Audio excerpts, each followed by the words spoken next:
झारखंड में 2.5 सालों से बालू घाटों की नीलामी नहीं हुई। वर्तमान स्थिति ये है कि भ्रष्टाचार के नाम पर जो कुछ भी छापे हो रहे हैं, जो भ्रष्टाचार के खुलासे हो रहे हैं, उसमें जो कार्रवाइयाँ हो रही हैं, उसके बाद काम पूरा ठप हो जाता है। अब सवाल ये है कि जब तंत्र में भ्रष्टाचार है तो इसमें उन मजदूरों की क्या गलती है, या फिर उन सप्लायरों की क्या गलती है, या फिर उन व्यापारियों की क्या गलती है जो बालू या इस तरह की चीज़ों से जुड़े हुए हैं। तो क्या कभी हम ये सोचते हैं या सरकार सोचती है कि ऐसे लोगों के घर कैसे चल रहे हैं? वर्तमान स्थिति की बात करें तो जो पूजा सिंघल के यहाँ छापेमारी हुई, करोड़ों रुपए मिले, उसके बाद से मनरेगा से लेकर के अब खनन तक जो ये तार जुड़ते चले जा रहे हैं, उसके बाद फिर पिछली सरकार और न जाने कहाँ कहाँ इसके तार जुड़ते चले जा रहे हैं। तो आखिर इसका अंत क्या है? क्या दूसरे राज्यों में भ्रष्टाचार के खिलाफ कार्रवाई होती है तो क्या सारे निर्माण कार्य बंद हो जाते हैं? क्या बालू उठाव बंद हो जाता है? क्या होता है? इन तमाम मुद्दों पर बात करने के लिए आज हमारे साथ यहाँ रमेश हांसदा मौजूद है और उनके साथ मजदूर, बालू सप्लायर, वो तमाम लोग मौजूद हैं जिनके जीवन पर, जिनके रोजगार पर असर पड़ रहा है सिर्फ इसलिए क्योंकि बालू का उठाव बंद है। अभी हमने आपको कल परसों ही दिखाया था कि किस तरह से जुगसलाई ओवर ब्रिज का काम ठप हो गया क्योंकि बालू की उपलब्धता नहीं है। तो ये जो बालू निर्माण कार्य में इतना महत्वपूर्ण कारक है, रोजी रोटी का साधन है, वो क्यों रुक जाता है? जो भ्रष्टाचारी है उनको सजा मिले, काम क्यों ठप हो जाता है? इन सभी मुद्दों पे हम बात करते हैं। रमेश जी, आज ये सभी एकत्रित हुए हैं, इनकी जो जिंदगी है उसमें मुश्किलें आ रही हैं, पूरे मामले को समझाइए, किस तरह से दिक्कतों का सामना करना पड़ता है। ये भ्रष्टाचार के खिलाफ तो कार्रवाई दिखती है मीडिया में, लेकिन नीचे क्या असर होता है और होना क्या चाहिए? देखिए, ये राज्य सरकार का काम है कि बालू को रेगुलाइज करना, उसको नियमित रूप से समय का टेंडर निकाल करके जनता को सौंपना और वहाँ से जो रेवेन्यू कलेक्शन होता है राज्य सरकार उस आगे काम करती है।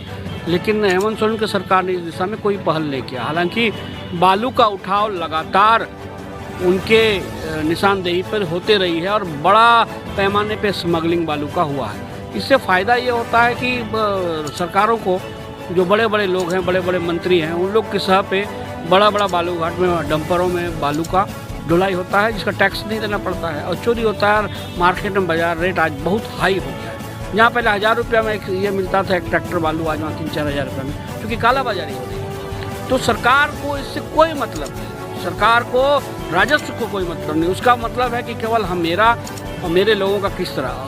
आप पूजा सिंघल का उदाहरण आप देख सकते हैं कि किस तरह से आज करोड़ों रुपया उनके ये हुआ है। आज जब पूरा देश और दुनिया के पैमाने में झारखंड की छवि, हेमंत सोरेन और यहाँ की सरकार की छवि धूमिल हुई है, तो आज ताबड़तोड़ छापेमारी हो। जहाँ भी सड़क में कोई भी गाड़ी मिल रही है आज अंदर कर दो, बालू ले जा रहा है, ट्रैक्टर ले जा रहा है, ईटा ले जा रहा है, अंदर कर दो, क्रशरों को आज तोड़ा जा रहा है। तो क्या ये इसका माने सोल्यूशन है? इसका सोल्यूशन एकमात्र है कि आप बालू को रेगुलाइज करें। राज्य सरकार और केंद्र सरकार दोनों की योजनाएं यहाँ चल रही है, इतने दिनों से चल रही है। इसका ये अर्थ है कि 2.5 साल से हम ब्लैक में लिया हुआ बालू से काम चला रहे हैं। आखिर नीलामी क्यों नहीं हो रही? और नहीं हो रही है तो फिर जो सारे निर्माण कार्य वो चल रहे हैं तो अवैध चल रहे हैं, यानी सारा कारोबार अवैध है। अब मैं सवाल करना चाहता हूँ मुख्य सचिव जी से और पूरा जितने भी निर्माण कार्य हुए हैं 2.5 साल में, इसका सीधा अर्थ है कि गलत तरीका से लिया गया बालू का इस्तेमाल हुआ है। तो चालान कहाँ से आया होगा? ये पूरा बड़ा रैकेट इसमें फंसेगा। इसीलिए आज जरूरी है कि हर हाल में बालू को रेगुलाइज करना। क्यों नहीं करते हैं ये नीलामी? मतलब ये बीच बीच में पहले भी ऐसा होता रहा है, पुरानी सरकारों के भी समय ये बालू घाट की नीलामी हमेशा से एक मुद्दा रहा है। बीच में कभी पर्यावरण का मुद्दा आता है, फिर कभी अन्य मुद्दे। तो ये क्यों ऐसा झारखंड में? देखिए, राज्य सरकार का इच्छा शक्ति रहेगी तो सब कुछ होगा। बाबूलाल मरांडी जी के समय में बालू फ्री था, लोग ले जाते थे अपने काम में। और बालू एक ऐसा चीज़ है जिससे हर निर्माण कार्य हो, चाहे सड़क का निर्माण हो, चाहे घर का निर्माण हो, चाहे बिल्डिंग का निर्माण हो, चाहे लोहा गलाना हो, हर काम में बालू का इस्तेमाल होता है। उसके बिना कोई भी विकास काम की परिकल्पना नहीं की जाती है। नरेंद्र मोदी जी का ड्रीम प्रोजेक्ट प्रधानमंत्री आवास आज ठप पड़ा है। पूरा हजारों लाखों की संख्या में निर्माण योजना ठप पड़ी हुई है, बालू नहीं मिल रहा है। और एक सीमित बजट में गाँव वालों को यदि बनाना है तो और तकलीफ हो रही है। तो आज हम लोग जितने मजदूर इससे जुड़े हुए थे, हमारे से संपर्क करके सभी लोग, हम लोगों ने तय किया है कि अब हर हाल में सरकार को, और ख़ास करके यहाँ एक और विडम्बना, यहाँ के स्थानीय विधायक और मंत्री जो इस सरकार में बहुत ही महत्वपूर्ण भूमिका निभाते हैं, चंपाई सोरेन जी, उसकी चुप्पी, वो चुप है इसलिए कि उनके लोग कई लोग एकदम कालाबाजारी करते हैं, लेकिन इन लोगों का सांठ-गांठ की वजह से ये लोग कभी भी इस जन मुद्दे पे नहीं बोलते हैं। तो हम लोग राजनीतिक रूप से अब जनता को अब जगाएंगे और ऐसे लोगों को खिलाफ में जनता को हम लोग तैयार करेंगे और हर हाल में इतना दबाव बनाएंगे कि आज राज्य सरकार बालू की नीलामी करे। आपके साथ जो ये पीछे लोग हैं, इन लोगों से भी हम लोग बात करते हैं कि ये आप तमाम लोग बालू सप्लायर या फिर उससे जुड़े काम में, तो क्या कुछ दिक्कतें आती हैं, जैसे प्रधानमंत्री आवास निर्माण है या फिर कई तरह की योजनाएं हैं जिसके काम या जो आपको ठेके मिलते होंगे, तो क्या प्रॉब्लम अभी आ रही है? प्रॉब्लम यही है कि लाखों मजदूर अभी बैठ गए हैं काम के चलते, बालू का काला बाजारी होता है फिर भी मिल नहीं पाता है। पकड़ रहा है। हम लोग का लेबर ड्राइवर एक गाड़ी में 4 ठो परिवार चलता है और कम से कम मेरा सरायकेला खरसावां जिला का टोटल कम से कम 200 गाड़ी है, तो सब चीज़ बंद है। तो हम लोग सरकार से यही कहना चाहते हैं कि कुछ इसका ये निकाले, हाल निकाले। पहले भी हम लोग ज्ञापन सौंपे थे, हम लोग कितना तारीख को हम लोग सौंपे थे, 25 तारीख को डीसी को भी सौंपे थे। फिर उस समय विधानसभा में बात उठा था जब बाबूलाल मरांडी जी बोले थे, तो उस समय थोड़ा सा कुछ चल रहा था। फिर उसके बाद अभी तो ऐसा हो गया कि मतलब हम लोग अपना खुद के लिए तो नहीं कर रहे हैं, कोई आवास बन रहा है वही सब में हम लोग बालू गिरा रहे हैं। फिर आवास वाला लोग भी बोल रहे हैं तो हम लोग नहीं गिरा पा रहे हैं, क्या कि एक ट्रिप बालू गिराने से भी पकड़ रहा है, काफ़ी दिक्कत और काफ़ी परेशानी का सामना करना पड़ रहा है। कोई नेता, जनप्रतिनिधि, सांसद, विधायक, इन सब से आप लोग मिले हैं कोई, और कुछ उनकी तरफ से कोई पहल ऐसा कुछ है? हम लोग का क्षेत्र विधायक ये मंत्री जी चंपा शरण, उससे भी भेंट किए थे। फिर खरसावां का विधायक जी से भी भेंट किए थे, तो वही विधानसभा में बात उठाएंगे बोल करके बोले थे हम लोग का विधायक जी दशरथ गगराई जी। तो उसके बाद विधानसभा में बात उठा भी था, कुछ दिन तो चला ठीक ठाक।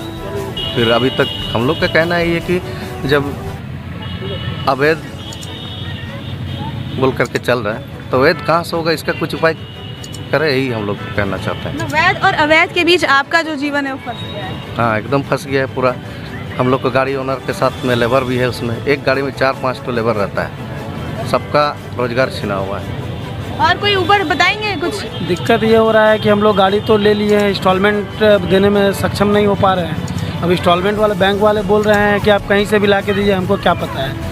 और बालू का लगातार आपका पूरा बालू, ईटा, गिट्टी अगर बाहर स्टेट से भी ला के ऑन पेपर भी ला रहे हैं तो उसको भी पकड़ा जा रहा है। दूसरे स्टेट का चलान यहाँ वैध नहीं है और यहाँ चलान दिया नहीं जा रहा है। इस कंडीशन में हम लोग क्या करेंगे? भुखमरी का स्थिति पैदा हो गया है। कभी भी मतलब हम लोग कभी भी जान जा सकता है, कुछ भी हो सकता है। कोई भी गाड़ी निकल रहा है उसको पकड़ ले रहे हैं वो लोग, लाइसेंस दीजिए। अब ईटा ला रहा है उसमें भी बोल रहा है कि आप ओवरलोडिंग कर रहे हैं, तो आदमी कहाँ जाएगा, क्या करेगा? हम लोग अब यही करेंगे, बैठ के भूख हड़ताल करेंगे, भूखे मरेंगे, और तो कुछ बच नहीं रहा हम लोग के पास। और कोई